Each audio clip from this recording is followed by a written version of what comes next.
ada sangat banyak pekerjaan yang belum selesai, saudara. Betul enggak? Sangat banyak pekerjaan yang belum selesai. Untuk itu perlu sekali kita itu menyadari terlalu banyak. Saya mulai dengan satu ayat ini. Kisah Rasul 3 ayat 21. Roh Kudus masih mengajak kita dalam konsep Yesus datang.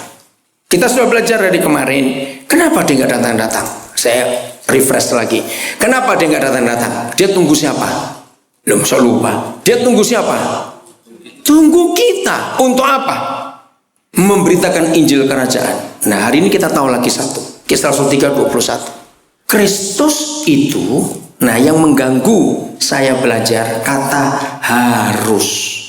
Aneh bukan? Kristus itu harus tinggal di mana dulu? Surga. Lalu kata kedua, sampai. Nah, ini yang menghalangi.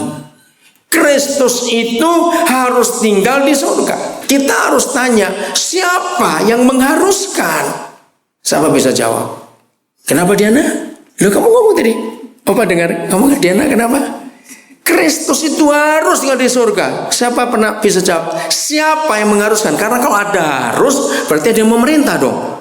Ada yang menghalangi. Nah, ini kita harus tanya. Kalau saudara nggak tahu jawabannya siapa mengharuskan, maka kita tidak akan bisa menjadi orang yang mempercepat dia datang. Kalau kita bisa tahu siapa mengharuskan, maka kita layak disebut 2 Petrus 3:12 kemarin, orang yang mempercepat Yesus datang. Jawabannya bukan orang yang mengharuskan, sebuah keadaan.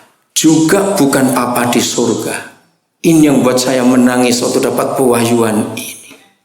Siapa yang mengharuskan? Kita ternyata.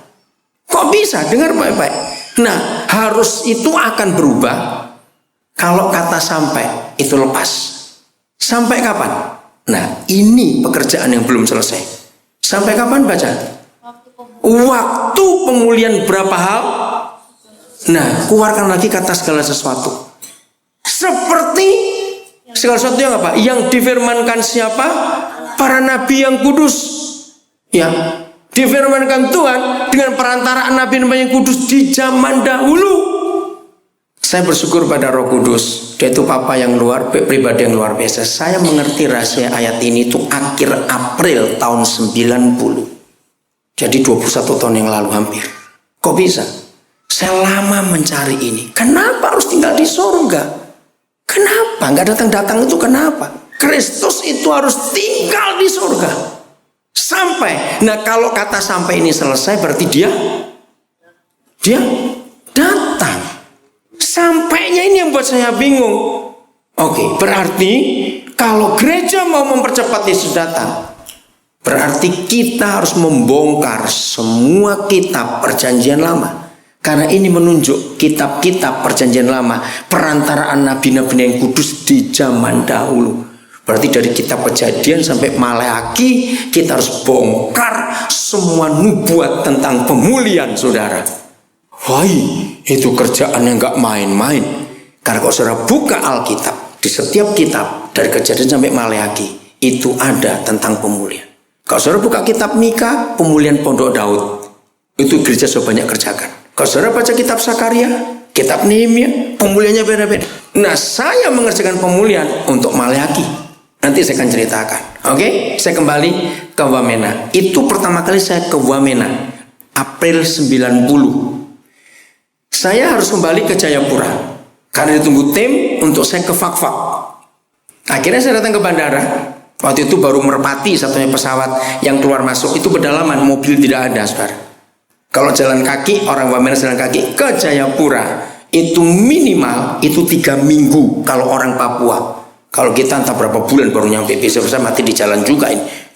Terlalu bahaya jalan ini. Pak Ferry, orang Jayapura pasti tahu medannya itu. Nah, saya datang ke bandara, saya bawa tiket Merpati. Penjaganya seorang lagi, saya tanya, Pak, jam berapa pesawat berangkat? Lah, kalau saya tanya pesawat berangkat itu nggak usah sebut tujuannya. Kalau dari Wamena keluar pasti ke Sentani, nggak ada ke tempat lain dulu. Jadi nggak usah tanya mau kemana, nggak saya ditanya juga. Pak, jam berapa pesawat berangkat? Ini orang lagi di counternya merpati ya, nulis saya nggak tulis apa, itu dia tertawa. Gitu. Loh, saya tanya kok dia tertawa.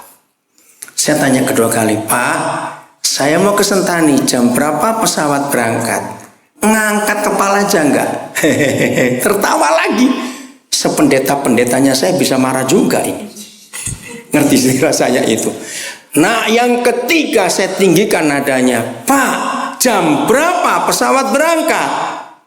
Baru diangkat kepala, dia berdiri dari kursinya, dia pegang tiket saya, dia dorong balik. Oh, Bapak orang baru. Hubungannya apa? Saya mau tanya jam berapa pesawat berangkat. Waktu dia sodor kembali tiketnya, ya saya ambil karena dikembalikan. Pak, ini Papua. Ya sudah tahu masa di Papua. Dalam hati ngomong masa di Amerika, saya bilang begitu. Jadi kalau di Papua begini di pedalaman, pesawat itu nggak punya jam untuk datang. Bapak tunggu aja di rumah, pakailah mata dan pakailah kuping. Coba dengarkan ini. Ya ampun, cuma tanya jam berapa saja kok muternya jauh. Maksudnya Pak, saya jadi ingin tahu juga toh. Bapak lihat ke langit. Kalau cerah, awan tidak banyak, berarti ada harapan datang. Wamennya itu kecil, saudara. Nah, yang kedua pakai kuping. Bapak kalau dengar ya itu datang. Bapak cepat ke sini, dia ada. Saudara, sampai hari ini kalau kami dari Biak pulang ke Nambire sama, jangan tanya jam berapa. Itu nggak pakai kuping karena pesawatnya gede, kotanya besar. Pakai mata. Kalau cuaca buruk jangan harap pada pesawat. Sampai hari ini. Besok malam kami akan pulang ke Nambire lewat Biak. Ya nggak, jangan tanya jam berapa dari Biak, nggak ada yang tahu. Ketika dia jelaskan itu, saya pulang ke rumah Pak Nanang Suryanto. Saya ingat ayat ini. Kamu harus tunggu di rumah sampai cuaca cerah, baru kamu balik. Jadi ayat ini gak bisa dibongkar dengan teologi, saudara. Harus pakai fakta. Kristus itu harus tinggal di surga sampai waktu pemulihan segala sesuatu. Maka itu saya sering marah kepada gereja yang sombong, arogan, yang merasa hebat. Hanya latihan musik untuk satu kebaktian, 3 jam latihannya. Ngapain buang-buang waktu? Kalau rapat gereja, ayo siapa yang pernah jadi majelis pasti pernah tahu. Kalau rapat gereja, berjam-jam, ngabisin pisang goreng berapa, tahu goreng berapa, maaf cuma saya ngomongin. Itu pun hanya ngurusin organisasi. Waktu kita terbuang bukan ngurus orang. Waktu kita terbuang untuk ngurus yang lain-lain, yang kurang penting. Padahal harus dipulihkan segala sesuatu. Masih sangat banyak pekerjaan kita ini, saudara. Per kitab nabi-nabi kita perlu bongkar. Kemarin masih ingat, ya, ada 3 orang di hotel ini yang saya tuh nggak bisa hubungi. 2 bisa. Nah, yang satu, yang kemarin lainnya kita makan, namanya Mardika. Nanti malam janji ketemu saya. Nah, saya sudah ngomong tidak lewat telepon. Kemarin nggak bisa dihubungi. Saudara, dia baru di D1 pariwisata. Saya langsung bilang, saya akan lanjutkan untuk kamu sampai S1 nanti. Wih, dia senang. Sore tadi dia ngebel saya. Kok bisa Bapak seperti itu? Saya bilang, karena Tuhan Yesus yang nyuruh. Saya suruh dia cari kampus pendaftaran. Nanti malam jam 11 kurang dia akan ketemu saya. Yang satu sore ini dia selesai tugas jam 7. Saya bilang, aduh, saya mau acara ini. Saya nggak mau ganggu dia. Saya bilang nanti malam saya akan telepon kamu. Saudara, kalau kita ketemu orang, cepat tangkap orang itu, jangan tunggu lama-lama. Masih ingat apa musuh Injil? Orang pelit, jangan lupa itu. Orang pelit itu musuh Injil betul-betul. Karena kita nggak mau berkorban. Kita selalu hitung-hitungan. Jadi seharusnya kalau ada orang kaya jalan-jalan ke Eropa aja 2 miliar, maka harus bisa kasih Tuhan paling dikit juga 2 miliar. Itu baru benar. Dan saya setuju. Kalau saudara bisa beli baju yang sekian juta, lalu kolektor cuma 50.000, jahat itu saudara. Dengar baik-baik. Karena apa yang kita pakai, kalau boleh, paling tidak sama yang kita keluarkan untuk pekerjaan Tuhan. Tapi itu masih belum apa-apa. Kalau masih sama harusnya lebih. Nah, pasti nggak ada yang ngamen, yang pelit. Susah. Susah sekali. Nah, Lalu apa yang kita mau buat seperti ini? Kita mau apa lagi? Duduk terus, rapat terus, mau sampai kapan? Saya ajak saudara mengenal hati Yesus. Aduh, luar biasa. Matius 14. Ya. Milikilah hati ini, orang-orang misi, milikilah hati ini. Matius 14 mulai ayat yang ke-13. Kemarin ayat 14-nya kita sudah baca toh? Ayat 13-nya. Judulnya apa? Ya, Yesus merupakan 5.000 orang. Sebetulnya judulnya kurang tepat. Ya, tapi nggak apa-apa, kita lihat. Setelah Yesus mendengar berita itu. Siapa tahu berita apa ini yang didengar Yesus? Iya, Yohanes Pembaptis dipenggal kepalanya. Saudara, masih ingat hubungan Yesus Tuhan kita dengan Yohanes Pembaptis? Dekat sekali. Bahkan Yesus Tuhan pernah memuji, enggak ada orang yang pernah dilahirkan dari dalam perempuan yang lebih hebat dari Yohanes. Bayangkan, Yohanes Pembaptis lah. Kalau saudara buka nanti Yohanes pasal 2, ya nanti aja di kamar.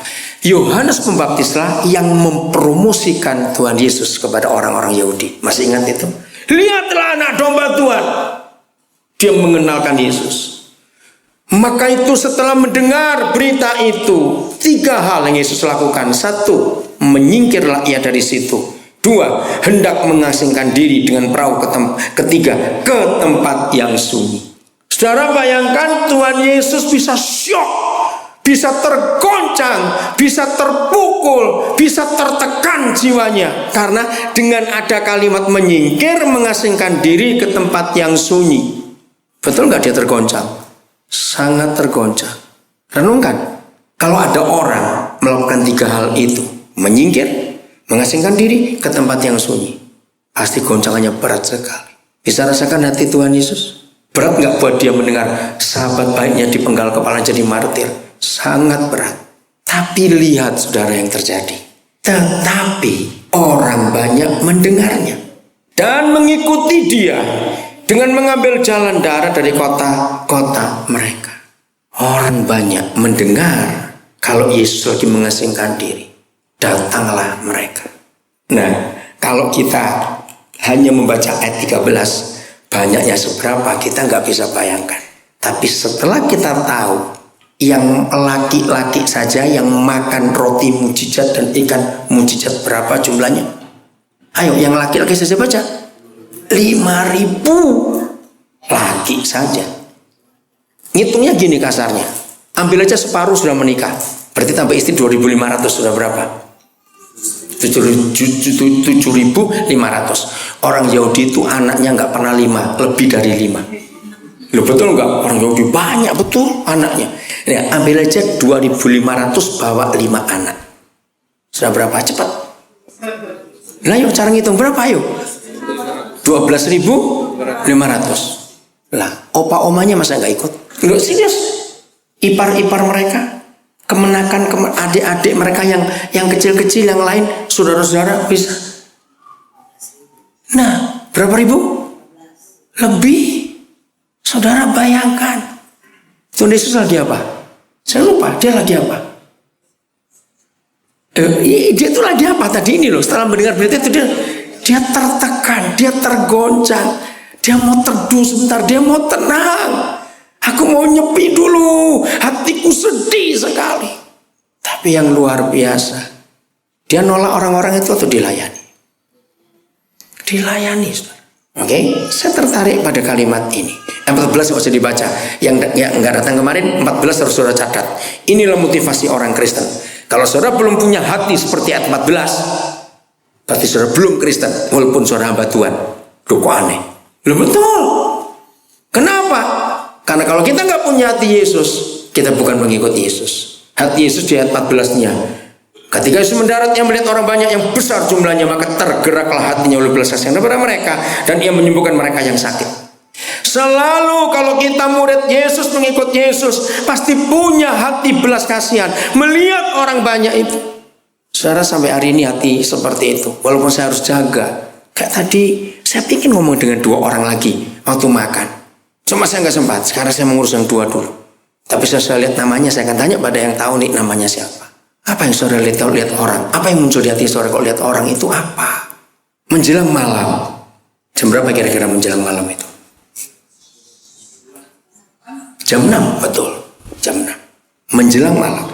Murid-muridnya datang kepadanya dan berkata, nah ini aneh. Tapi sabarnya Tuhan Yesus. Coba lihat pertanyaannya, aneh bukan? Ayo, ayat 15. Menjelang malam, murid-muridnya datang kepadanya berkata, perlu enggak Tuhan Yesus mendengar perkataan ini? Dia jawab, perlu tidak? Enggak. Kenapa enggak perlu? Ini dia tahu, betul. Kenapa dikasih tahu? Aneh sekali. Tapi lihat jawab Yesus ayat 16. Inilah hati misi. Tetapi Yesus berkata kepada mereka, tidak perlu mereka pergi. Kamu harus memberi mereka makan. Amin kan? Duh, susah bener. Masa masih beli terus? Oh, jangan bentak marah dong. Saudara, kalau kita punya hati misi, maka hati Yesus ini ada pada kita. Selalu memberi orang makan. Ingat loh, di dunia cuma ada satu di antara dua. Dengar baik-baik, saya akan ngomong soal bisnis. Di dunia cuma ada satu di antara dua tentang memberi makan. Satu, kalau kita tidak pernah memberi orang makan, berarti kita makan orang itu. Catat tuh baik-baik. Loh, serius? Apa artinya makan orang? Bukan kanibal. Orang bisnis kalau nggak makan temannya orang lain nggak akan sukses bisnisnya. Dan dalam ilmu bisnis ini diizinkan, namanya saingan. Loh jujur, betul nggak? Apa arti kata saingan? Ya makan orang itu dong. Wah jawab sih. Betul toh? Dan itu nggak dosa saudara, tidak dosa. Karena itu hukum bisnis. Kita harus makan dalam tanda kutip ya kata makan. Setuju nggak sih kalau saya ngomong ini? Karena kita akan mengambil jatah orang itu karena kita nyaingi. Dan itu tidak dosa. Maka itu kalau kita mengaku orang misi, tapi selalu hitung-hitungan. Nah contoh, yang orang namanya Mahardika itu, saya kenalkan dulu, saya pendeta. Memberi makan tidak harus makanan, karena otak juga perlu makanan. Apa makanan otak? Ilmu, pengetahuan, buku. Saya sekolahkan dia. Maka itu kami punya hobi nyekolahkan orang, saudara. Saya sudah meluluskan 39 master, saudara, selama hidup ini. 11 dokter umum, 2 spesialis. Dan itu anugerah Tuhan yang luar biasa. Kalau S1, kalau saya hitung, saya nyekolahkan orang dari tahun 81. Kalau sampai sekarang lulus kira-kira sudah 300 lebih yang sarjana S1.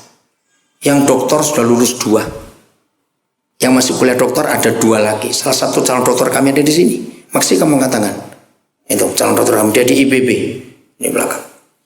Dia dokter ahli kelautan. Dan semua bukan teologi. Harus tahu dulu. Bukan teologi. Saya masukkan semua ke umum. Untuk mereka bisa jadi berkat.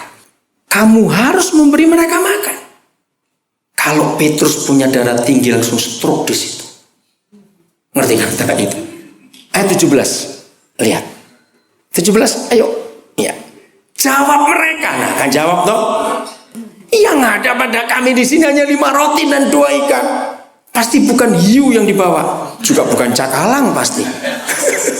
Karena itu danau Galilea. Itu cuma mujair. Orang segitu banyak. Ayat 18. Yesus berkata, bawalah kemari kepadaku. Saya nggak usah baca. Mujizat terjadi. Lanjut perikop yang berikut. Nah ini kita akan belajar saudara. Ayat yang ke-22. Ayat 22. Nah ini cara Roh Kudus, maaf ya. Kalau hamba tentu bukan orang misi, nggak akan kebongkar rahasia ini. Karena membaca, ada sudah 14 pasal. Mana ngerti? Kalimat apa? Yang pertama ayat 22. Sesudah itu stop. Ternyata ini kronologis. Sesudah memberi makan 5.000 orang laki-laki dan sesudah mengumpulkan sisa-sisanya. Ayo hitung, tadi jam berapa menjelang malam mulai bagi makanan? Jam 6. Dari bagi, pecahkan, bagi, mereka makan, nunggu makan selesai, ngumpulin sisa. Itu sampai jam berapa kira-kira? 9. Wah, nggak mungkin. Share masak ribuan orang cuma 3 jam. Kayak nggak pernah masak aja. Awas ya. Itu anak saya satu lagi, Fam Roti dia. Ya, dari Kauditan. Itu udah dorong kawan di situ ntar ketemu. Iya. Saudara, ayo sampai jam berapa? Ini cara kita belajar. Menjelang malam tadi. Tengah malam. Terus sesudah itu Yesus segera memerintahkan murid-muridnya naik ke perahu dan mendahulunya ke seberang. Sementara itu yang menyuruh orang banyak pulang. 23, cepat. Ya, 23. Dan setelah orang banyak itu disuruhnya pulang, Yesus naik ke atas bukit. Nah, dia baru apa? Seorang diri, baru tenang. Jam 12-an. Saya percaya lebih, saudara. Kalau saya hitung kira-kira gini aja dah. Gini cara ngitungnya. Tolong ya ibu-ibu yang biasa ngasih makan orang. Saya tanya kepada saudara, kalau saudara memberi makan orang 30 orang saja, dari pak belanja, bawa pulang ke rumah, bersihin, masak, bagikan, terus beresin piring setelah orang itu makan, 30 orang aja berapa jam? Nah, ya bilang 3 jam, awas kamu. Betul nggak? Ayo berapa jam? Dari pasar belum jadi apa-apa, masih bahan mentah, dibersihkan, dimasak, dibagikan, tunggu mereka makan selesai, masuk baru makan, cepat-cepat mau dikasih. Baru makan, kejam betul ini. Nah itu berapa jam? 30 orang saja. Jadi saya percaya lebih dari jam 12, saudara. Iya toh, sesudah itu, ketika hari sudah malam, ia sendirian di situ. Hitungan saya kira jam 2 pagi, saudara. Baru duduk. 24, cepat. Jadi baru duduk sendirian. Perahu murid-muridnya sudah berapa mil jauhnya dari pantai dan gelombang karena angin sakal? 25, cepat. Ya kira-kira jam 3 malam. Nah bayangkan. Jadi dia itu baru tenang sebentar. Ada masalah lagi. Yesus datang kepada mereka berjalan di atas air. Nah kurang ajarnya Petrus. Itu hantu. Maka itu jangan pernah kasih nama anak laki Petrus. Itu nama jelek sekali. Yang punya nama Petrus, entah maaf saya terlanjur. Jangan ganti pengadilan, ongkosnya mahal. Pokoknya lain kali ada anak laki jangan kasih nama Petrus. Kalau saudara baca Petrus, aduh sudahlah, mulut besar betul. Ayo jujur, kalau Yesus model kita datang mau nolong dibilang setan, saudara apakan ini? Ini murid. Kalau saya tiup itu perahu, rasain. Enak saja. Dan Yesus pun belum dibangkit dari orang mati. Berarti kan masih pakai tubuh biasa. Kenapa Petrus sudah lupa? Padahal baru bisa 1 jam. Lanjut. Udah, terus akhirnya mujizat terjadi. Orang-orang banyak melihat itu. Lanjut. Ya. Sekarang ayat yang ke-34. 34. Ya, sudah selesai perikop itu. Lihat. Kalimat apa pertama? Setibanya di seberang. Jadi nyambung nggak ini? Kronologis. Kira-kira kalau jam 3 main air, istilah saya begitulah. Terus nolongin Petrus tenggelam, masih ingat? Nah kira-kira sampai seberang jam berapa? Ayo kita hitung waktunya. Kira-kira aja. Salah pun nggak dihukum, nggak ada yang tahu juga masalahnya. Kita nyebut aja kira-kira jam berapa? Jam 5:30 pagi. Sudah pagi. Setibanya di seberang, mereka mendarat di Genesaret. Apa langsung istirahat? Tidak. Lihat ayat 2, ayat 35. Maaf. Ketika Yesus dikenal orang-orang di tempat itu, mereka memberitahukannya. Wah, pengumuman lagi ke seluruh daerah itu. Maka semua orang yang sakit dibawa kepadanya. Nah lu, istilahnya gitu. Kapan istirahatnya ini? Ingat tuh, dia masih tergoncang bukan? Hatinya itu. Saudara, hebat sekali. Nah, maka itu dalam hidup kita harus lihat. Yesus ngapain? Membiarkan mereka? Tidak. Oke? Terus ayat 32. Saya kecepatan. 15, 14 dulu. Sampai terakhirnya, tunggu. Sampai ayat berapa itu? 36. Iya. Mereka memohon supaya diperkenankan menjampan jubah-jubahnya. Udah? Yesus lakukan enggak? Lakukan, saudara. Ayat 1 pasal 15. Semua orang disembuhkan. Kemudian nyambung tidak ini? Loh, nyambung enggak ini? Nyambung. Sudah. Kira-kira sampai jam berapa? Tadi kita bilang jam 5:30 pagi. Orang banyak dilayani disembuhkan semua. Sampai jam berapa kira-kira? Siang.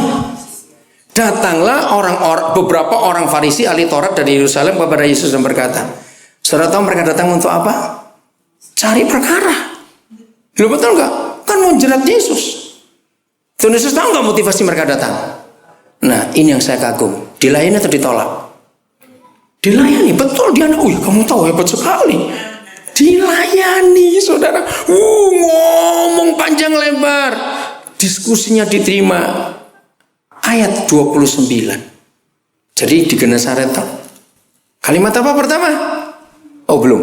Ayat 29. Kronologis saudara. Setelah meninggalkan daerah itu di pantai masih tadi itu, Yesus menyusur pantai Danau Galilea. Saya mikir gini, naik perahu sudah berapa kali ketahuan orang terus. Lebih baik jalan di pantai supaya orang gak lihat. Boleh gak pakai logika itu? Jalan di pantai aja, nyusur pantai saja. Lalu naik ke atas bukit, duduk di situ. Saya ingin saudara memperagakan. Kalau kita capek, lelah, jalan terus, sibuk ngurus orang, tahu bisa duduk, peragakan. Bagaimana apa itu reaksi kita? Betul nggak? Baru ngangkat kepala, ya kelihatan siapa lagi itu. Kemudian orang banyak berbondong-bondong datang kepadanya. Nah lu kata itu lagi muncul. Diapakan? Ditolak, dilayani? Dilayani saudara. Ini yang saya kagum. Ayat 30 ya. Kemudian orang banyak, saya nggak usah baca. Ayat 32. Sudah selesai semua. Nggak tahu sampai jam berapa ya. Lalu Yesus memanggil murid-murid yang berkata, hatiku tergerak oleh belas kasihan kepada orang banyak itu. Sudah berapa hari? Bayangkan, dia belum istirahat karena ngurusin orang. Dalam nama Yesus, gereja bertobat. Kalau hanya ngurus fasilitas, katakan amin. Ketika gerejanya sibuk ngurus fasilitas saudara, maka kita nggak punya waktu untuk ngurus orang. Ya gedungnya, ya musiknya, ya AC-nya, ya kursinya, macam-macam itu. Kapan kita ngurus orang? Yang kedua, gereja hanya sibuk ngurus kertas. Apa itu? Organisasi. Kapan kita ngurus orang? Tuhan Yesus itu hatinya pada orang itu luar biasa. 3 hari mereka mengikuti aku dan mereka tidak mempunyai makanan. Aku tidak mau menyuruh mereka pulang dengan lapar, nanti mereka pingsan di jalan. Ini yang ditunjukkan oleh firman Tuhan. Model gereja seperti model murid-murid Yesus zaman itu. Lihat apa reaksi murid-murid mendengar kata itu. Coba baca. Saya ingin memperagakan ini. Kalau ada orang Batak lebih cocok. Maaf yang Batak jangan marah saya ngomong ini. Orang Jawa susah memperagakan kalimat ini. Ya, orang Batak bisa bayangkan tak kalau orang Batak ngomong, wih, bagaimana di tempat sunyi ini kita mendapat roti untuk mengenyangkan orang banyak yang begitu besar jumlahnya. Kira-kira begitu nggak reaksinya? Lebih dari itu. Kalau saya pakai bahasa sehari, ngawur aja kamu, nggak lihat ini daerah apa? Bagaimana mau cari toko roti mana? Jangan lagi cari toko roti. Kalau ada toko roti, duitnya nggak ada. Lo betul nggak? Ayo jujur, Yesus nggak pernah bawa duit tuh kemana-mana. Mau bayar pajak aja mancing dulu. Itu dari mana? Nah, yang kita mau belajar begini. Gereja kita harus bertobat dari reaksi ini, betul nggak? Gereja itu maunya mendapat. Lihat kalau gereja-gereja buat KKR, apa sih tujuannya ngundang artis? Supaya dapat untung, dapat duit. Betul nggak? Semuanya begitu. Nggak mau berkorban, nggak mau memberi, cari untung duluan. Ini yang luar biasa gobloknya saudara. Kata Yesus kepada mereka, lihat, ya, lihat pertanyaannya. Berapa roti ada padamu? Kenapa dia tanya ini? Saya minta saudara yang bisa jawab, saya kasih hadiah nanti. Kenapa Yesus tanya ini? Berapa roti ada padamu? Dengan mengacu pada kata 3 hari. Oke, berarti saudara masih belum saya terangkan. Masih ingat hari pertama? Masing-masing murid bawa berapa bakul sisa? Nah, satu murid satu keranjang penuh. Kenapa 12? Kenapa enggak 13? Kenapa enggak 10? Karena muridnya 12. Tuhan Yesus mau mencelekkan mata mereka. Lihat tuh. Jadi kan kamu gak percaya. Sekarang sisanya kamu pikul sendiri. Aku gak mau mikul. Jadi 3 hari itu pasti bayangan gini. Yohanes, Petrus, Yakobus tuh sambil nenteng itu ngomel. Ngomel berat-berat bawa begini. Sambil nidilin dikit-dikit gitu. Nah sampai hari ketiga masih sisa sudah.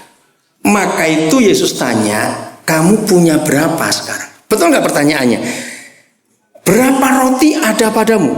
Jadi Tuhan Yesus nggak minta ke yang datang. Betul nggak? Arti berapa roti ada padamu Yesus minta ke siapa? Murid-murid. Nah kita harus tahu kenapa minta ke murid-murid. Karena mereka punya sisa yang 3 hari yang lalu itu. Bayangin kalau nggak percaya itu punya masalah dalam hidup. Nah sekarang peragakan jawaban mereka. Coba baca. Berapa roti padamu? Ayo, siapa punya intonasi yang tepat? Kurang, Dep. Debbie jamnya 7. Kurang tegas. 7. Loh, ini marah nggak? Coba lihat. Ini kata marah atau tidak? Marah. Nah, di teologi nggak akan ketemu penguraian seperti ini, saudara. Maaf, saya berkata. 7. Marah. Jawabannya. Jawab mereka, belum selesai. Karena masih ngosong sampai marah itu tadi. Nyambung. Dan ada lagi berapa ikan kecil. Pasti ini teri. Kan ikan kecil masalahnya. Saudara, tapi hari itu ada mujizat yang luar biasa. Berapa lagi yang makan? 4.000 laki-laki. Tidak termasuk anak-anak.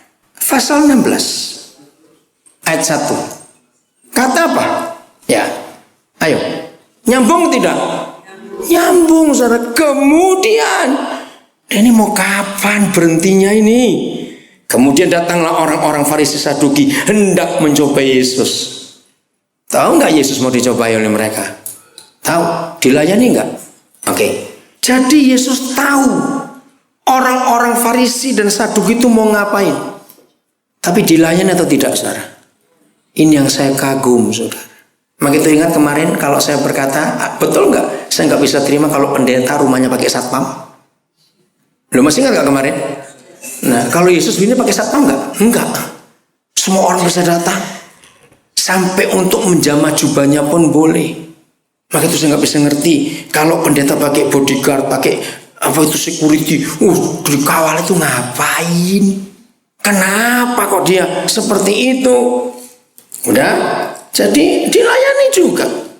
Oke. Terus disusi ayat kelima, Yesus disusi. Pada waktu murid-murid Yesus menyeberang danau, mereka lupa. Jadi jalan terus ini.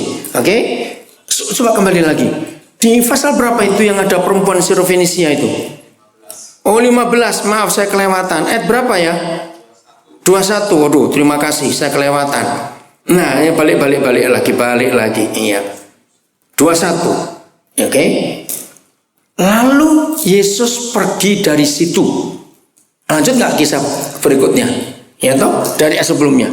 Dan menyingkir. Dia masih ingin menyingkir, saudara, karena dia nggak tahan, ingin tenang sebentar. Dia menyingkir masih ke daerah Tirus dan Sidon. Terus ayat 22. Maka datanglah, kronologis, seorang perempuan Kanaan dari daerah itu berseru, "Kasihanilah aku." Ini bukan orang Yahudi, tapi dilayani. Sampai pasal 16 selesai, saudara. Diskusinya selesai. Maka kali ayat pertama, ayat 1 pasal 17. Saudara akan kaget lihat hari ini. 17 ayat 1. Bayangkan. Berapa hari? 6 hari kemudian. Dia baru bisa tenang di bukit. Bersama Petrus, Yohanes, dan Yakobus. Setelah 6 hari. Dia disibukkan ngurus orang, dan ngurus orang. Nanti malam akan datang jam 11. Saya belum pernah kenal orang itu. Dia cukup parah dalam narkoba. Dia baru keluar dari penjara Gerobokan. Nah, saya ketemu kakaknya di Belanda. Kalau saya tuh dengar ada orang punya masalah, terus saya dekati. Oh, jadi di Bali saya ini mau ke Bali. Jadi dia tuh nggak cerita ke saya. Dia cerita ke orang lain. Saya dengar. Kan saya mau ke Bali. Jadi kemarin tuh saya baru tiba di Amsterdam. Kemarin itu. Oh, Kodin mau ke Bali? Iya. Tapi adik saya mau ketemu gak ya? Cobalah. Terus dia jawab gini, aduh, Koden kan sibuk. Terus saya bilang, nah itu beda saya dengan pendeta-pendeta yang lain. Sibuk saya tidak ngurus organisasi, nggak ngurus fasilitas. Saya tuh sibuk ngurus orang. Kemarin saya telepon dia, nggak nyambung. Tadi dia yang telepon saya. Nah terus caranya gini, saya bilang, bawain sesuatu supaya ada kontak. Akhirnya saya dibawain sesuatu. Nah akhirnya dia telepon adiknya. Nah tadi saya telepon, aduh, saya tuh nggak bisa. Sebelum jam 11 selesai saya nggak bisa. Saya nggak tanya kesibukannya apa. Nanti saya akan tanya dia. Ya udah, selesai, kamu datang. Katanya anak saya agak jauh itu. Gak apa-apa, kamu datang. Nanti malam ini datang. Saudara, kalau ada orang yang perlu sesuatu, apalagi orang lulusan penjara, kita harus betul-betul bisa menolong mereka.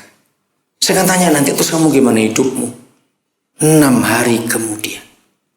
Mari kita tanya pada diri kita sendiri, setelah kita lihat kronologis pelayanan Yesus yang adalah orang. Kita harus ngerti, saudara, bahwa misi itu adalah orang, bukan fasilitas. Amin kan? Maka itu orang pelit tidak bisa bergabung dengan mission care. Nanti pasti jadi penghalang itu orang. Setuju? Ya udah, yang pelit cepat mundur dulu. Karena ini perlu uang banyak, saudara, untuk misi ini. Lukas 16 ayat 9. Saya itu kagum. Roh Kudus itu menunjukkan saya hal-hal yang seperti ini. Inilah satu-satunya ayat dalam Alkitab. Enggak ada 2, enggak ada 3. Satu-satunya ayat dalam Alkitab yang menyatakan uang itu untuk apa. Maka itu kalau kita enggak tahu uang itu untuk apa, kita jadi celaka, saudara. Saya setuju dengan pendapat Pak Erastus tadi pagi. Sampai istri saya tertawa terus dengar itu. Karena kami sudah melakukan. Uang terus kita injak. Uang itu jangan berkata penting. Karena kalau kita berkata uang itu penting, berarti dia Tuhan kita. Ingat, saya cuma nyebut ini, nggak usah dibuka, mau catat boleh. Kenapa Yesus, ini kita harus tahu dulu ya. Dalam Matius 6 ayat 24, Yesus berkata, kamu tidak bisa mengabdi pada 2 tuan. Masih ingat ayat itu? Nah, siapa 2 tuan Yesus katakan di Matius 6 24? Yang belum tahu boleh saudara buka. Siapa 2 tuan yang dikatakan Yesus? Siapa dan siapa? Ya, ada 2. Siapa dan siapa 2 tuan itu? Uang dan Tuhan. Seharusnya gereja mengajarkan itu. Berarti Tuhan Yesus sendiri mengakui uang itu juga Tuhan, saudara. Loh, betul tidak? Bayangkan, kalau Yesus sendiri mengakui uang itu juga Tuhan. Ngeri sekali. Catat ayat tambahnya ya, nggak usah dibuka. Matius 28 ayat 13 sampai selesai. Satu perikop itu. Saya lupa selesai di ayat berapa. Untuk membuktikan bahwa uang itu sama dengan Tuhan. Posisi dan kedudukan uang itu sama dengan Tuhan. Kisahnya begini. Malam itu menjelang subuh, para penjaga kubur Yesus ketakutan karena melihat malaikat datang menggulingkan pintu kubur dan mereka melihat Yesus keluar hidup. Mereka takut. Maka Matius menulis, datanglah mereka kepada imam-imam dan tokoh-tokoh agama menceritakan kejadian itu. Lalu ada ayat, saya lupa di ayat berapa, di bawah 13. Lalu mereka berunding dan memberikan sejumlah besar uang. Ternyata money politik sudah dari ribuan tahun yang lalu, sudah. Lalu kalimat terakhir ayat itu nggak usah dibuka ya. Maka cerita ini tersiar di antara orang Yahudi sampai sekarang. Jadi orang Yahudi tidak pernah percaya Yesus bangkit gara-gara politik uang. Nah, apa artinya? Maka itu hati-hati dengan uang. Gunakan terminologi perjanjian lama. Hampir tiap kali papa kita buat mujizat perjanjian lama, selalu ada akhir kata, ada kata akhir. Maka hal itu ada sampai hari ini. Ngerti maksud saya? Pernah baca nggak itu? Yang saya ingat air Yeriko yang beracun. Orang hamil aja minum keguguran. Mengandung apa itu air? Lalu Elia menyehatkan air itu. Kalau saudara pernah ke Israel, sekarang daerah Palestina, orang Palestina perlu mengakui ini air yang disehatkan oleh Nabi Elia. ada sampai hari ini. Nah, kita pakai rumus matematika. Kalau garis AB sama dengan CD, berarti AB sama dengan CD dong. Ngerti? Kalau Tuhan buat apa-apa dan ada sampai hari ini, ternyata kalau uang buat apa-apa juga ada sampai hari ini, berarti uang sama dengan Tuhan dan Tuhan sama dengan uang. Maka itu hati-hati saudara dengan uang. Kembali, maka itu orang pelit tidak bisa dipakai Tuhan. Karena Tuhan dia adalah uang. Engkau tidak bisa mengabdi pada dua Tuhan. Kalau engkau mengabdi yang satu, engkau akan benci yang satu. Milih uang atau Yesus, Tuhan kita. Karena Tuhan itu, kata Tuhan, Adonai dalam bahasa Ibrani, Kurios dalam bahasa Yunani, itu artinya dua kalimat. Pemilik satu-satunya dan penguasa satu-satunya. Kalau Tuhan itu pemilik dan penguasa satu-satunya, berarti kita nggak punya hak apa-apa selain Tuhan itu yang memerintah. Maka kalau uang Tuhan kita, maka kita diatur, diperintah, dimiliki, dikuasai oleh uang. Kalau Yesus Tuhan kita, maka kita diatur, dimiliki, dikuasai oleh Yesus. Enggak ada Tuhan ketiga. Karena Yesus berkata, uang dan Tuhan, mamon dan Tuhan. Mau milih siapa? Ngeri. Maka itu misi yang gak pernah selesai, bukan karena setan, karena banyak uang Tuhan tersimpan di bank-bank anak-anak Tuhan. Nanti saya akan tunjukkan pada bagian terakhir supaya saudara tahu. Lukas 16 ayat 9. Inilah satu-satunya ayat dalam Alkitab yang mengatakan kepada kita bahwa uang itu cuma satu tujuan.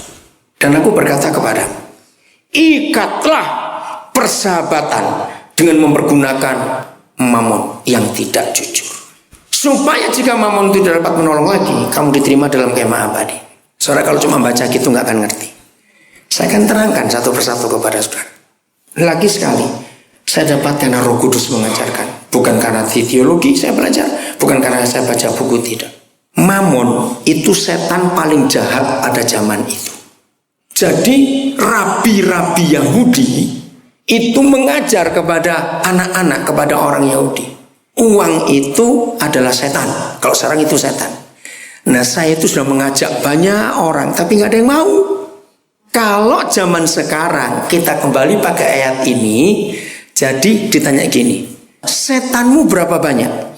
Oh, aku punya saldo 4 miliar setannya. Wow. Siapa namamu, Dek? Anak Pak Ferry? Pak Ferry? Smith. Jadi kalau ada anak kecil minta setan 10.000. Wih, anak itu mikir banyak betul setan 10.000. Ngerti nggak arti kata mamon ini, saudara? Ayo kita pakai itu. Ayo di dompetmu ada setan berapa sekarang? Maka itu saya nggak pernah taruh uang di badan saya. Jangan pernah tahu, seorang nggak akan ketemu uang di badan saya. Dompetnya pun saya taruh tempat lain. Karena dua alasan. Yang pertama memang dia setan. Yang kedua dia kotor. Uang itu benda terkotor sedunia. Betul nggak saudara? Itu miliatan bakteri. Maka itu ada orang ngantongin uang di saku. Saya tuh gelidi kotor betul. Sudah setan kotor lagi. Aduh. Maka itu, ayo jujur, berapa setan saudara di bank sekarang? Berani simpan setan? Ini ayat luar biasa, saudara. Saya kagum sekali. Nah, pertanyaannya, kenapa Yesus berkata uang itu tidak jujur? Jawabannya gampang. Sebab satu-satunya barang yang paling banyak palsu adalah uang. Maka itu uang gak pernah jujur, palsu. Oke? Nah, ini mempergunakan uang untuk mengikat persahabatan. Itu artinya apa? Tadi begitu ada SMS seperti ini. Coba ya, tolong bacakan. Saya sudah jawab orang ini. Ya, lucu sekali SMS-nya. Saya belum tahu ini orang dari mana karena dia nggak sebutkan nama. Bentar. Dia tanya dari Amsal 19 ayat yang keempat. Dia bilang, Tuhan kok kejam sekali dengan orang miskin kalau begitu? Tapi bagaimana kita menjelaskan ke orang waktu ditanya tentang Amsal 19 ayat 4? Dia bilang, kok jahat yang miskin tidak punya teman. Ya. Jadi kalau saudara baca di Amsal 19 ayat 4, Yesus berkata, orang kaya banyak sahabatnya, orang miskin ditinggalkan temannya. Nah itu pertanyaannya. Saya jawab begini, ayat itu bukan berarti Tuhan benci orang miskin. Maksudnya kalau kamu tahu miskin, hiduplah benar-benar di hadapan supaya kamu kaya. Kalau kamu kaya pasti punya banyak sahabat. Maksudnya dengan kekayaan kamu nginjil lah. Nyambung nggak maksudnya? Loh saya tanya kok saudara diam saja. Ya oke, jadi saya percepat. Jadi uang yang kita punya itu bukan, ini secara umum. Maaf ya. Kalau saudara bertanya orang atau ditanya orang, kenapa kamu nabung? Kenapa kamu simpan uang? Jawabannya apa? Masa depan, betul. Apalagi itu masih terlalu baik. Yang umum kan gitu jawabannya. Jawabannya pasti gini, ya untuk jaga-jaga. Loh betul tidak? Itu umum bukan jawaban itu. Kalimat yang lebih umum, siapa tahu. Pasti dua itu jawabannya. Nah saya tanya kepada saudara, kata berjaga-jaga dan siapa tahu itu negatif atau positif? Sangat negatif. Karena apa? Mengharapkan yang jelek. Bodoh sekali yang jelek kok ditunggu. Loh bodoh tidak? Sangat. Jadi uang yang kita simpan bukan untuk jaga-jaga, bukan untuk siapa tahu. Uang hanya dipakai untuk mengikat persahabatan. Artinya penginjilan, saudara. Dulu waktu handphone baru keluar, saya itu hobi beli handphone yang biasa-biasa nggak yang mahal. Kenapa? Dan selalu ada handphone di tas saya. Nah, tujuannya gini, kalau saya nginjil, khususnya supir taksi, zaman dulu kan belum semua orang punya handphone, kalau sekarang enggak, sudah banyak orang punya handphone. Kalau saya ngomong saksi, terus saya tanya, punya telepon enggak punya, saya langsung kasih. Supaya bisa kontak. Kalau minta sekarang enggak, saya kasih, sudah punya kok.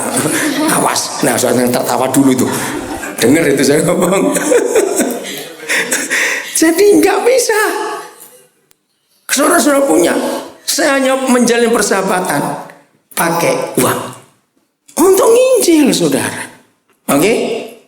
Loh, jawab, ya atau tidak? Ya kalau nggak pelit, ingat. Oke, yang berikut. Ini kalimat penting. Supaya jika uang itu tidak dapat menolong lagi. Artikan dalam bahasa sehari-hari. Apa artinya kalau uang nggak bisa nolong lagi? Apa? Mati, betul Yuda. Maka itu saudara jangan menjawab kalau orang tanya, kamu kerja untuk apa? Dunia menjawab untuk hidup. Nah itu salah. Kalau bekerja untuk hidup, itu artinya orang kaya nggak mati-mati. Loh betul nggak? Kamu kerja untuk apa? Untuk hidup, dapat duit supaya hidup. Nah saya tanya kepada saudara, orang kaya mati tidak? Ya sudah. Berarti suatu hari uang nggak bisa nolong lagi. Nah apa yang terjadi kalau suatu hari uang kita nggak bisa memperpanjang umur kita karena uang nggak bisa beli nyawa kiloan? Kalau bisa beli nyawa kiloan enak dong yang kaya. Nah kalau uang itu kita pakai untuk menjalin persahabatan, untuk penginjilan, dan suatu hari kita mati, kalimat terakhir penting, maka kamu diapakan? Diterima di mana? Kemah abadi. Itu apa kata lainnya?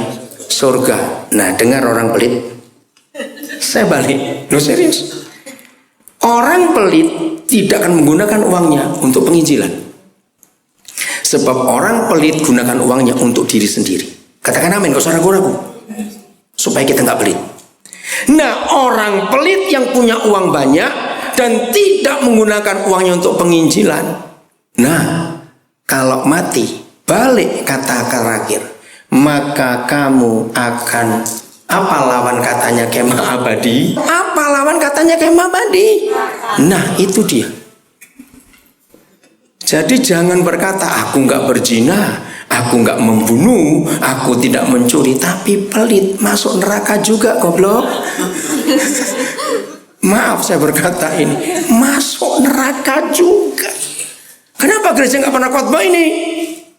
Misi adalah hati utama Papa kita di surga. Amin. Tidak ada hati yang lain buat dia, cuma misi orang-orang diselamatkan. Saya lanjut. 1 Timotius 4 ayat 2. 1 Timotius 4 ayat 2. Inilah satu-satunya ayat dalam Alkitab. 1 Saya tuh heran dengan Roh Kudus, saudara. Dia selalu membawa saya untuk menemukan hal yang cuma satu. Saya suka sekali itu. Nggak ada duanya lagi. Ini satu-satunya. Apa? Satu-satunya ayat dalam Alkitab yang memberitahukan kita apa sih kehendak Bapa di surga itu. Ini yang luar biasa. 1 Timotius 2 ayat yang keempat. Nah, ayo baca sama-sama. 1, 2, 3. Yang menghendaki berapa orang? Supaya semua orang diapakan? Bukan dikristenkan. Ingat itu. Supaya mereka memperoleh pengetahuan, pengenalan akan siapa kebenaran itu? Yesus, akulah jalan, akulah kebenaran dan hidup. Jadi bukan mengkristenkan orang, tapi membuat orang kenal kebenaran. Beda, saudara. Jangan tanya saya, karena itu nggak boleh diketahui. Ada ratusan jemaat yang mengaku percaya Yesus, tapi mereka tetap sholat. Karena keadaan. Saya pernah ketemu mereka.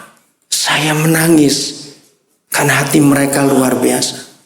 Saya nggak bisa cerita banyak itu. Nah, apakah mereka berdosa kalau mereka tidak ke gereja dalam arti seperti kita ibadah? Enggak. Saudara, inilah satu-satunya ayat yang memberitahukan kita apa kehendak Bapa di surga. Maka itu orang karismatik dan Pentakosta yang hobinya puasa untuk cari kehendak Tuhan, bertobat. Kehendak itu nggak usah dipuasain, sudah ada tulisannya ini, ngapain dicari lagi goblok? Duh. Ayo, tiap kali saudara tanya, oh kamu lagi puasa, puasa apa? Cari kehendak Tuhan, ya atau tidak? Bacakan ayat ini, nggak usah dipuasain, baca. Sekarang kamu kerja cari jiwa-jiwa itu, nggak usah puasa terus. Kehendak Tuhan sudah jelas, mau apa lagi? Iya, tapi ibuku ini sakit, maka itu aku puasa supaya Tuhan sembuhkan. Salah juga. Itu namanya mogok makan supaya Tuhan kasihan. Ya udahlah, aku sembuhin mamamu daripada kamu mati nanti. Nah, itu dia. Bukan, saudara, bukan begitu puasa kita. Maaf, saya nggak punya waktu untuk menerangkan arti puasa yang sesungguhnya. Tapi sedikit harus Tanjur ngomong. Satu-satunya jenis puasa yang paling jelas kita pelajari dari Alkitab adalah puasanya Musa. Betul?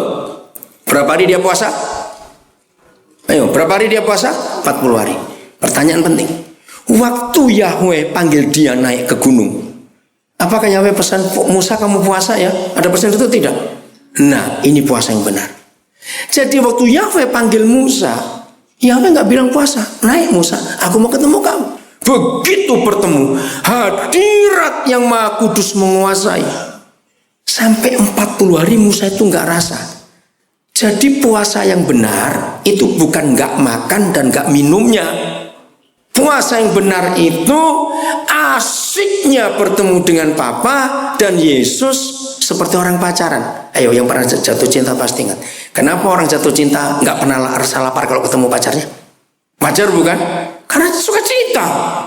Nah, begitu kuatnya hadirat Tuhan itu sampai Musa lupa makan, lupa minum. Bahkan 40 hari itu saudara, Musa tidak kencing, tidak berak, tidak mandi, tidak tidur, tidak makan, tidak minum. 40 hari. Kenapa? Karena hadirat Tuhan. Jadi kalau saudara puasa, itu bukan karena, maaf ini gereja. Gembala mohon saudara, Rabu depan kita puasa. Biasanya, enggak semua, jangan marah dulu ya, enggak semua. Biasanya Selasa malam kita makan kenyang-kenyang karena besok mau puasa. Biasanya, ya toh kan gitu. Padahal itu salah. Betul. Padahal itu salah. Kalau mau puasa jangan makan kenyang-kenyang, malah lapar besoknya.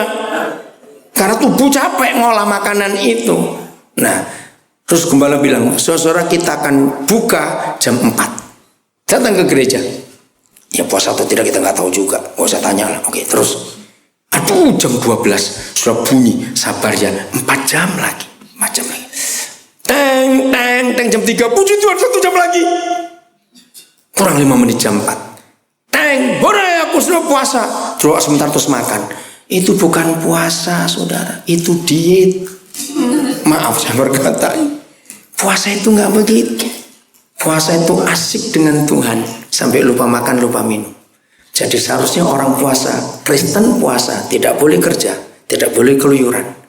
Harus tinggal diam, karena sedang bersekutu dengan Bapa. Jadi bukan gak makan, gak minumnya. Ngerti gak sekarang? Pakailah puasa Musa. Puasa Ester ada. Karena pergumulan yang berat. Supaya gak dibunuh orang-orang Yahudi itu. Artinya nawar dengan Tuhan. Tawar-menawar boleh. 3 hari silakan. Oke, kita lanjut sekarang. Matius 24. Jadi saudara, hati Yesus itu kepada orang. Bukan kepada fasilitas. Bukan kepada program acara. Tapi orang. Penggagiman terakhir mulai berapa? Matius 25 31. Saudara catat mulai 31. Matius 25 mulai 31. Lihat hati Yesus itu untuk orang.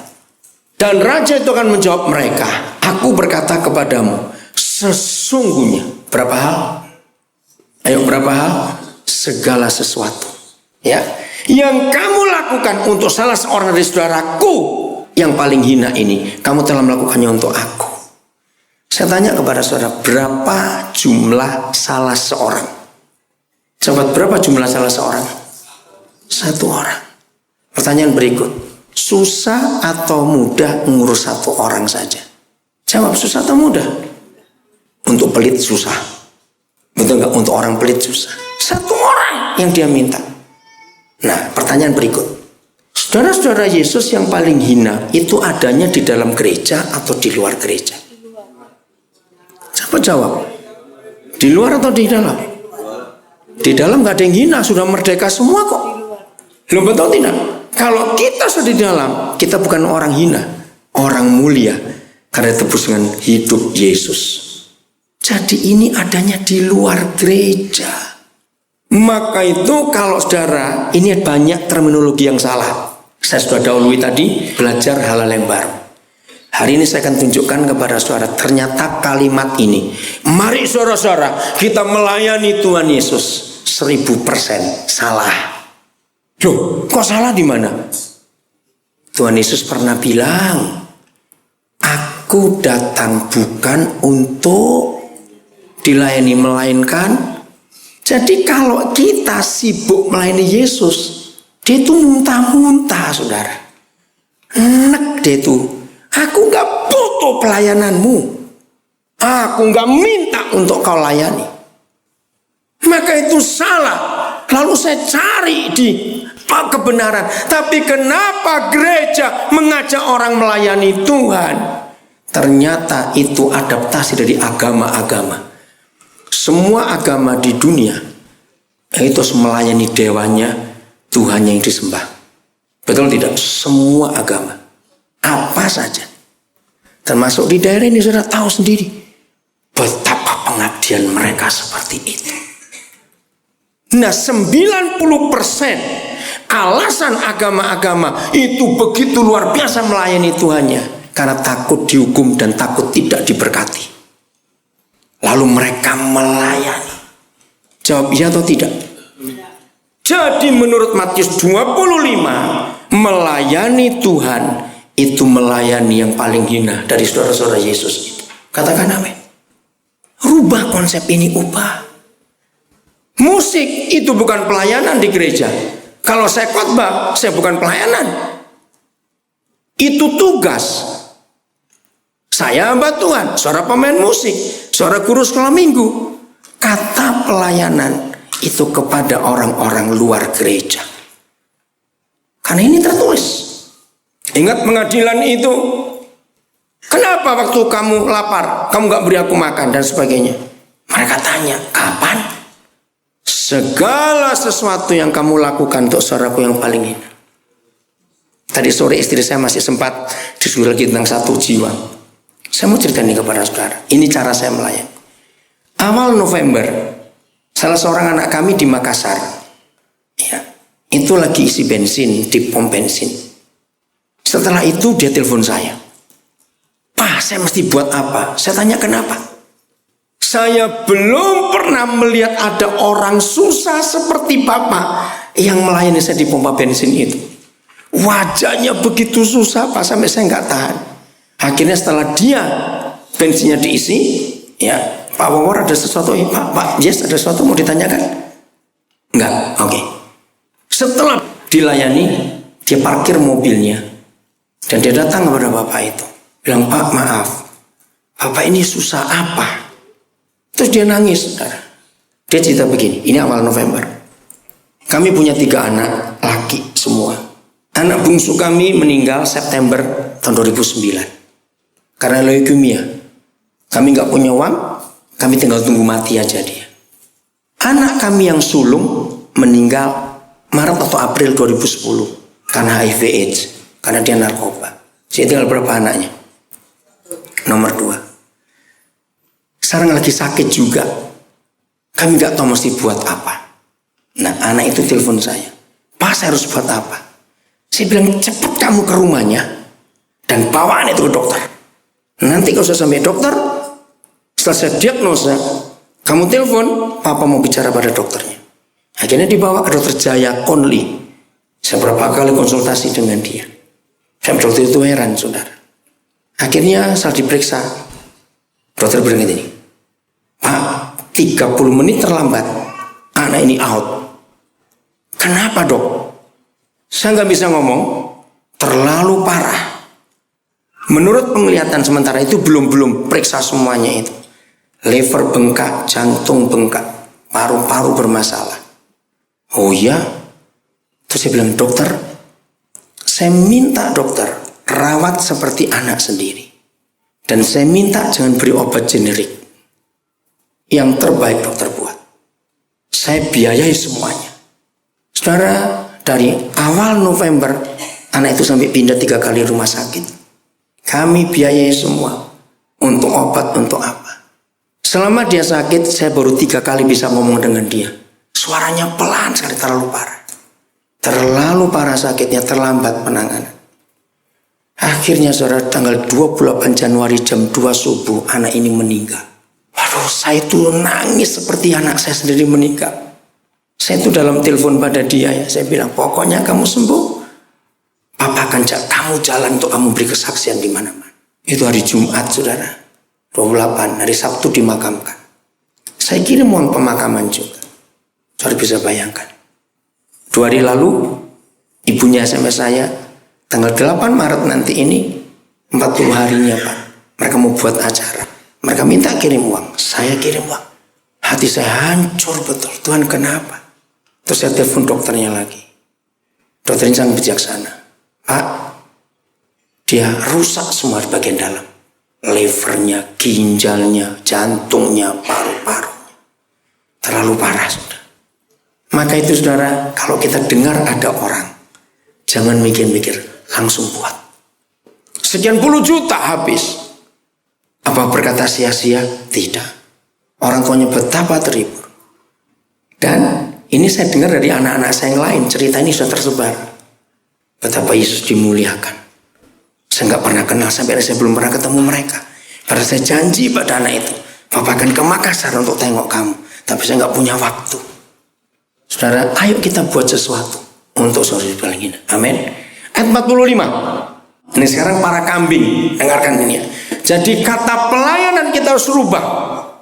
Harus kepada orang, bukan kepada acara kebaktian. Itu tugas, itu tanggung jawab. Tapi pelayanan harus kepada orang, bukan kepada Yesus, karena dia nggak minta dilayani. Ya, ingat gak ayat itu loh? Ya udah terima saja, karena itu kebenaran. Dia nggak mau dilayani, ngapain kita sibuk melayani dia? Layanilah saudara-saudara yang paling hina, yang adanya di luar gereja. Makanya akan menjawab mereka. Jadi ini para kambing yang tanya, "Kapan kami lihat?" Aku berkata kepadamu, kambing-kambing ini termasuk orang Kristen tidak? Kristen. Ya, sesungguhnya segala sesuatu yang tidak kamu lakukan untuk salah seorang dari yang paling hina ini, kamu tidak melakukannya untuk aku. Ayat 46. Apa yang terjadi? Dan mereka ini, stop dulu. Mereka ini siapa? Ayo, orang Kristen, kambing-kambing tadi. Dan mereka ini akan masuk ke tempat siksaan yang kekal. Kemana itu? Jawab saudara, kemana itu? Neraka. Betapa jahatnya para pendeta yang gak pernah khotbah ayat ini, sehingga membuat banyak orang Kristen masuk neraka. Walaupun tidak berzina, tidak membunuh, tidak mencuri, tapi pelit. Tetapi orang benar, itulah kita yang melakukan segala sesuatu untuk saudara Yesus yang paling hina. Kita akan masuk ke dalam hidup yang kekal. Jadi kalau saudara pelit harus bertobat. Saya akan akhiri dengan konsep ini. Saya terangkan dulu. 2 Korintus 8. Ada sebuah kisah yang sangat indah. Sampai pertama kali saya belajar ini benar atau Paulus ngarang? Karena aneh, saudara. Ayat 1 mulai, 2 Korintus 8. Judulnya apa? Lihat Alkitab saudara, judulnya apa? Ayo baca Alkitab saudara. Di situ nggak ada kok di komputer. Judulnya apa? Pelayanan kasih. Inilah misi. Saudara-saudara, kami hendak memberitahukan kepada kamu tentang kasih karunia yang dianugerahkan kepada jemaat-jemaat di Makedonia. Selagi dicobai dengan berat, enak enggak? Jawab, enak tidak dicobai dengan berat? Tidak. Yang kedua, dalam apa? Berbagai penderitaan. Bayangkan. Tapi aneh, sukacita mereka bagaimana? Meluap. Kondisi ketiga, dan meskipun mereka bagaimana? Sangat miskin, namun mereka bagaimana? Kaya dalam kemurahan. Nah, ini kan masuk akal. Coba jujur, kalau cuma 2 hal pertama saja saya masih ngerti, dicobai dengan berat dalam berbagai penderitaan. Oke. Tapi yang ketiga itu sangat miskin, saudara. Tapi mereka murah dalam memberi. Apanya yang mau diberi? Coba, nah ini yang saya pikir, ini benar atau tidak? Tiganya lebih gila lagi. Aku bersaksi bahwa mereka telah memberikan menurut kemampuan mereka, bahkan melampaui kemampuan mereka. Logika orang bisnis, ini pasti ngutang. Loh, betul nggak? Kalau memberi melampaui kemampuan, kalau nggak ngutang bagaimana? Maka itu kalau baca Alkitab, minta Roh Kudus menerangkan, saya kejar gini. Terus bagaimana caranya mereka nggak ngutang, tapi bisa memberi melampaui kemampuan? Saudara, ternyata memberi itu nggak harus dengan uang.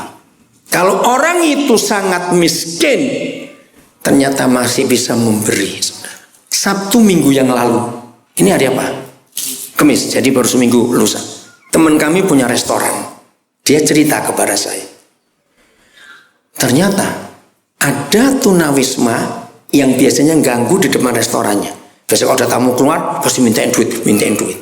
Tiba-tiba hari itu dia datang ke restoran dengan baju agak bagus. Ya otomatis kaget dong yang punya restoran. Tapi belum sempat ngomong apa-apa, dia bilang, saya lagi makan dengan yang sudah pesan tempat. Yang mana? Yang 15 orang. Oh ya, kaget ini teman saya.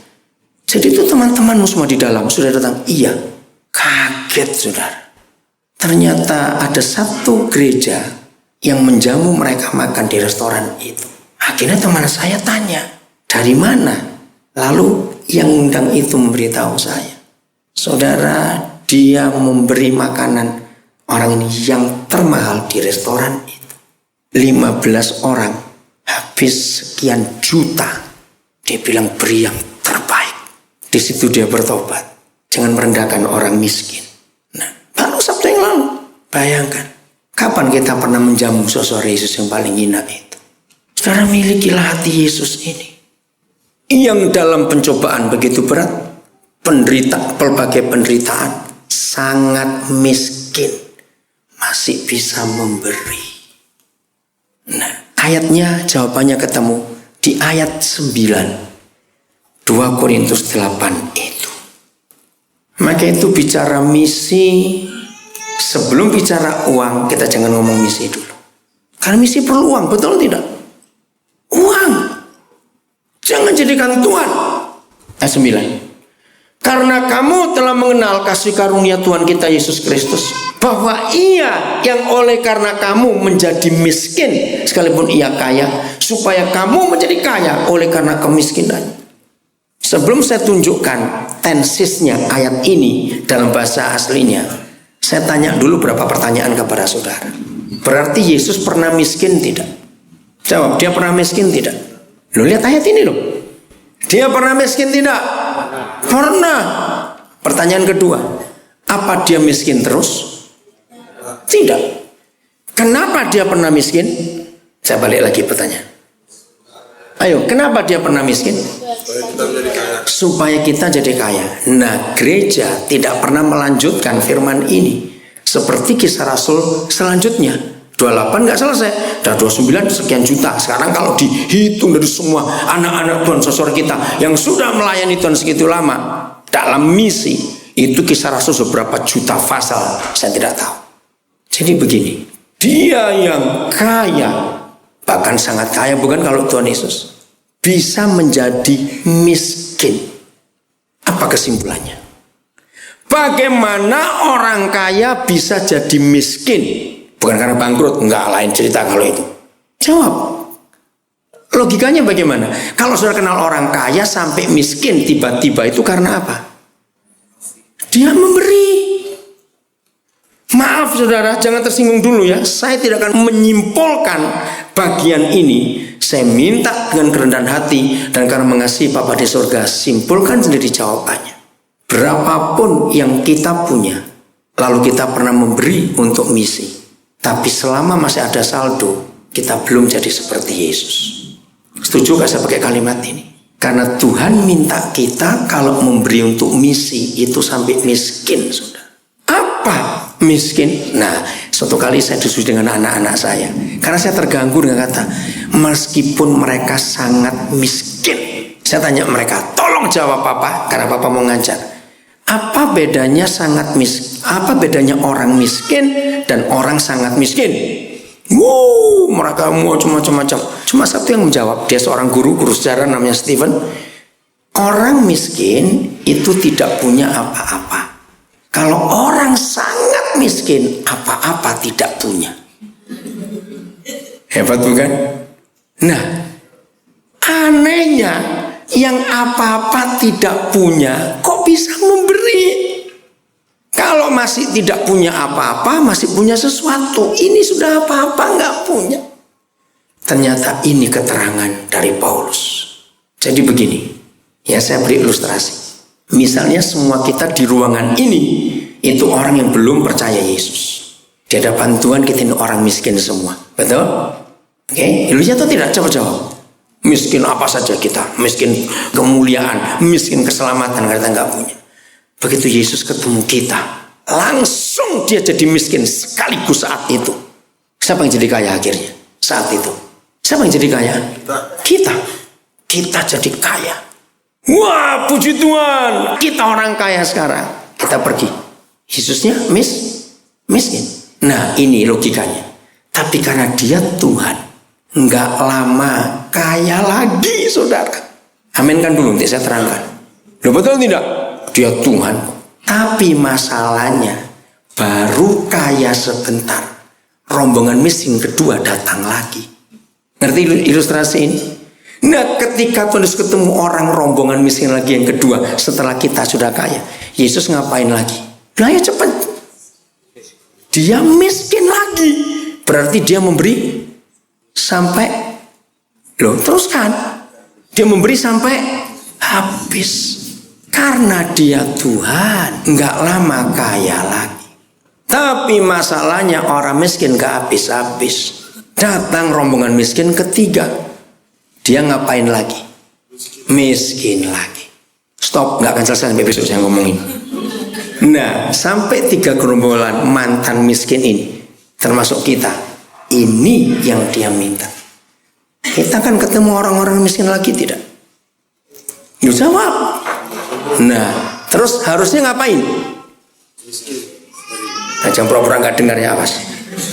Jadi kalau kita yang pernah miskin tapi gak jadi kaya gara-gara Yesus yang kaya jadi miskin, maka kalau dia tahu kita ketemu orang miskin lagi, kita harus ikut miskin. Kenapa jadi miskin?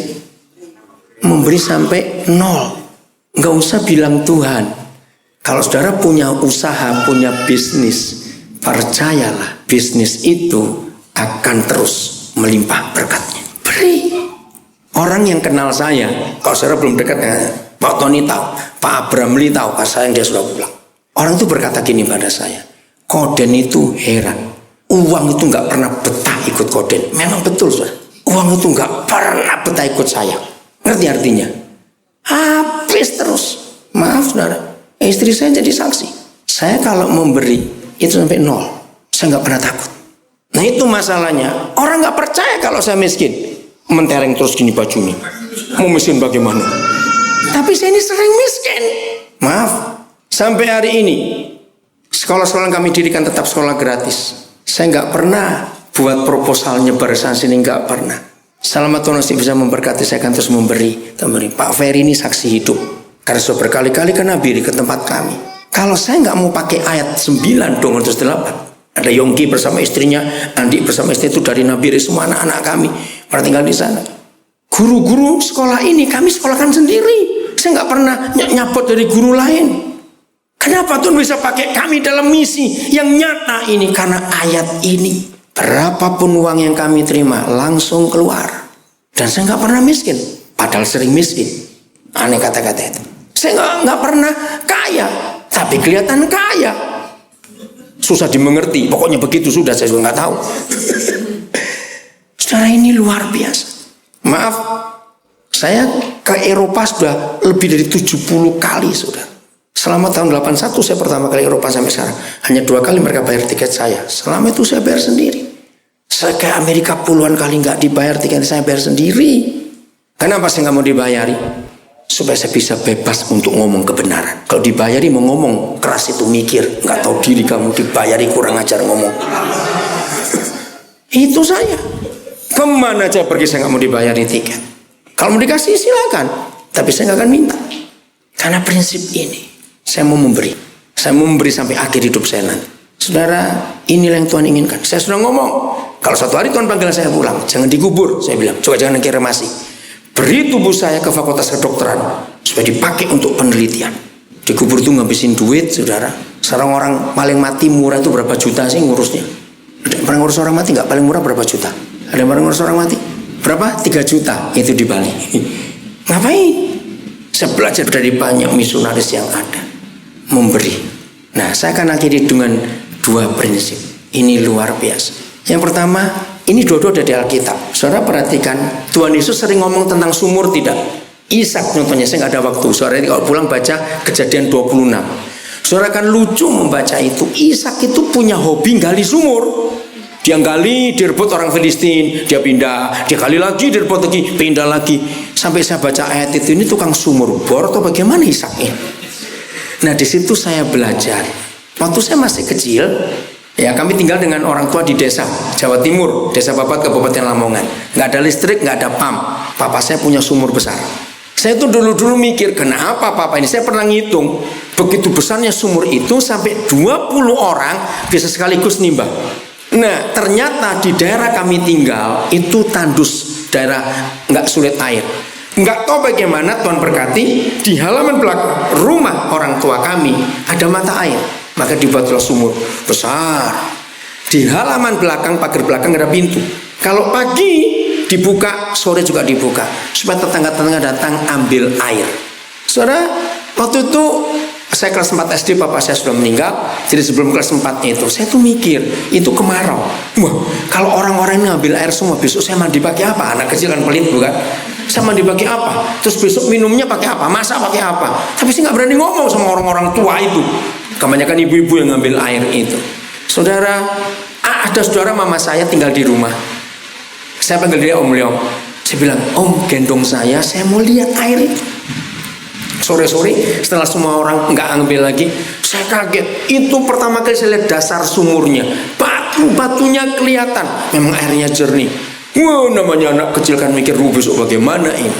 Saudara, pagi-pagi saya bangun, orang-orang sedang ngambil air lagi. Saya minta digendong lagi. Terjadi apa?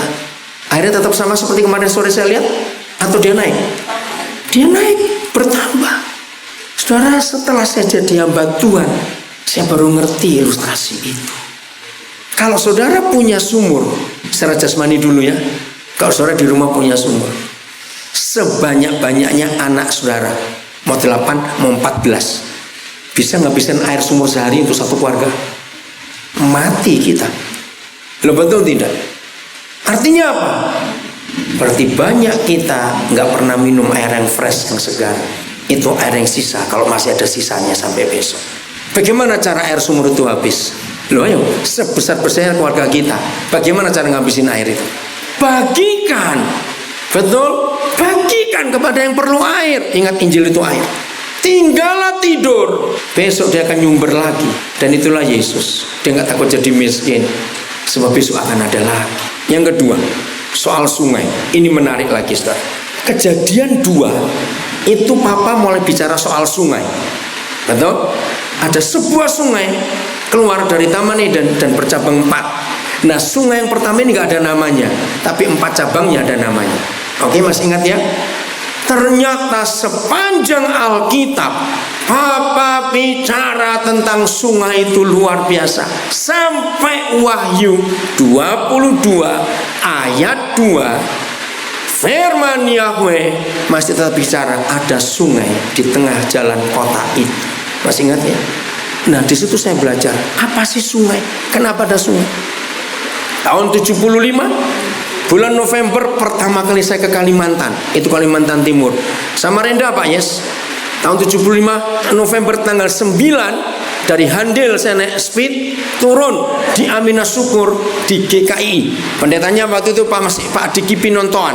Saudara, tahun 75 itu Samarinda masih sulit air. Kami hampir tengah malam datang, jadi nggak tahu.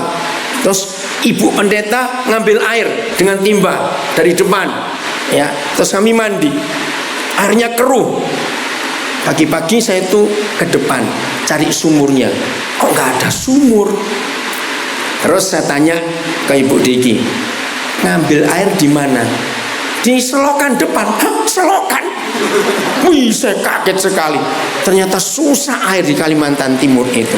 Jadi kalau tunggu air pasang malam, mereka baru nimba, dikasih tawas supaya kotorannya mengendap. Akhirnya saya masuk ke pedalaman. 17 November pertama 75 itu pertama kali saya mendarat di Melak. Tahun itu saudara sepeda saja tidak ada, semua jalan kaki atau pakai kelotok istilahnya. Sampai akhir April 76 kami berlima baru keluar. Saudara, tukang cukur aja nggak ada tahun itu. Jadi saya keluar dulu gondrong, saya 6 bulan nggak cukur, bisa bayangkan. Nggak ada tukang cukur. Betul-betul di kampung pedalaman listrik nggak ada, pos juga tidak ada. Kalau mau pos itu mesti ngambil ke kota. Ngapain ini sudah 6 bulan kami melayani di antara 4 suku Dayak. Nah, sungai itu jadi selalu lintas utama. Di situ saya baru tahu. Nah, saya tanya dulu, bagi yang belum pernah tahu ujungnya sungai, apa itu sumber air sampai muara, pasti tahu jawabannya juga. Saya tanya kepada saudara, air yang keluar dari mata airnya sebuah sungai dengan air yang keluar ke muaranya, mana lebih besar debitnya? Ayo jawab cepat. Oh, habis lagi. Loh, kok cepat Yuda? Iya dah, ganti dulu ya. Oke. Masa saya sudah 2 jam ngomong? Sudah. Oh iya, tadi yang pertama saya nggak ngerekam. Di rekaman saya baru 1 jam 37 menit. Oke, sebentar ya. Ada kasetnya? Tahan, masih tahan saudara? Lo nggak kemana-mana, nanti tinggal turun tidur aja kok. Nggak perlu naik mobil toh. Oke, nggak, tunggu dulu. Jadi kalau saudara belajar firman, minta contoh-contoh yang ada sehari-hari. Itu firman jadi hidup untuk kita. Ya, saya ulang. Jadi menurut saudara,